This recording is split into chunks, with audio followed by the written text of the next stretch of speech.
প্রতিটা মানুষের জীবনে আপস অ্যান্ড ডাউন থাকে, তাই জন্য কেউ মন খারাপ করো না।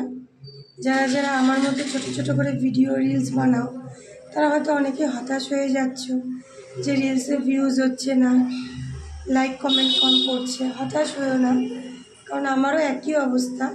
এই মুহূর্তে সবারই ডাউন চলছে, সব কিছু ভিউজ কম হচ্ছে, লাইক কমেন্ট কম আসছে। তবে হতাশ হয়েও না, ধৈর্য ধরো, আশা রাখো, আবার সব কিছু ঠিক হয়ে যাবে। কারণ আশা না রাখলে সামনের দিকে এগিয়ে যাওয়া যাবে না।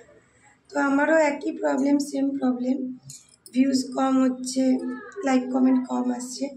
কিছু করার নেই, সব কিছু তো আর আমাদের ইচ্ছে মতো হবে না। যেটা ফেসবুক চাইবে সেটাই হবে। তো তাতে কিছু করার নেই, মন খারাপ করো না, নিজের কাজটা নিজে করে যাও, নিজেকে যেটা করতে হবে সেটা করতে থাকো। দেখো, আশা করি সব কিছু ঠিকঠাক হয়ে যাবে। আমিও তাই করছি, তোমাদেরও তাই করতে বললাম। তো এটুকুই বলার ছিল যে কেউ হতাশ হয়েও না, কেউ আশা হারিও না, মনের জোর বাড়াও, আর চেষ্টা করো যাতে আরও ভালো ভালো নতুন নতুন ভিডিও আনতে পারো। আমিও চেষ্টা করছি, কিন্তু মানুষের একটা ধৈর্যেরও ব্যাপার থাকে। এক সময় আমিও ধৈর্য হারা হয়ে যাই। তবুও বলবো, ধৈর্য ধরে কাজটা করো, আশা করি ভালোই হবে, খারাপ হবে না।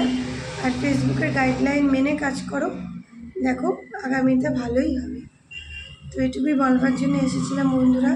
সবাই ভালো থেকো, সুস্থ থেকো। আবার দেখা হবে কালকে। শুভরাত্রি, গুড নাইট। আবার দেখা হবে কালকে।